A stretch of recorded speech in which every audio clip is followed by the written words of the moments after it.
Dans le cadre du programme École des vacances d'été, 60 jeunes ont été certifiés ce jeudi le 22 août 2024 pour avoir participé dans la formation organisée dans les grandes vacances de chaque année par le Centre de renforcement des capacités du CADEC. Alexis Hakizimana, le directeur de ce centre, explique les axes de cette formation ainsi que les conditions pour participer à cette formation. Aujourd'hui, nous avons organisé la clôture et la certification du programme de vacances.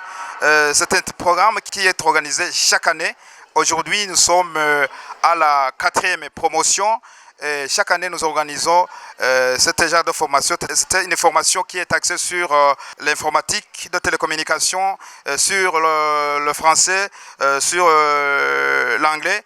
Et comme vous l'avez vu, les élèves qui ont présenté ici sont très expérimentés dans le domaine des langues. Vous avez vu qu'ils ont présenté des poèmes, des slams en français, en anglais. Vous avez entendu des chansons. Vous avez vu en informatique qu'ils ont présenté des différents logiciels qu'ils ont appris ici au centre.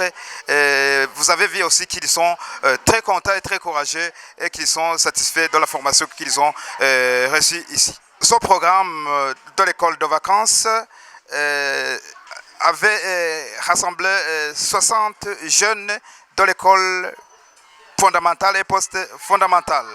C'était au nombre de 60. Et ils ont participé activement et vous avez vu qu'ils sont très satisfaits. Les conditions sont seulement que tout enfant qui participe ici à l'école des vacances doit être l'enfant de l'école fondamentale et post-fondamentale. C'est-à-dire que les enfants des universités ou bien les enfants qui n'ont pas fréquenté l'école ne sont pas concernés par l'école des vacances. C'est juste pour occuper les enfants utilement en vue de préparer leur avenir meilleur. Ce directeur affirme qu'il y a des matériels suffisants et adéquats et des enseignants hautement qualifiés pour satisfaire aux besoins de ceux qui fréquentent ce centre. Ici, nous avons des matériels didactiques très suffisants.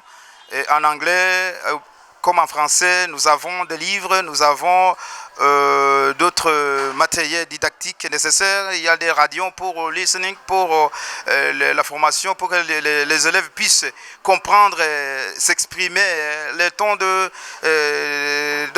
prononciation et adapter les langues comme les natifs de pays d'origine. Par exemple, vous avez vu que les enfants qui ont présenté ici parlent le français comme des Français. Vous avez vu que les enfants qui ont présenté en anglais parlent anglais comme les Anglais ou les Américains. Et aussi en informatique, nous avons des centres très équipés d'ordinateurs, y compris des logiciels très développés. Nous avons des enseignants très qualifiés parce que nous avons les enseignants qui ont des niveaux master, des niveaux doctorat. Il y a aussi des enseignants qui ont le niveau licence. Imaginez les enseignants qui ont le niveau doctorat qui acceptent de venir occuper ces enfants.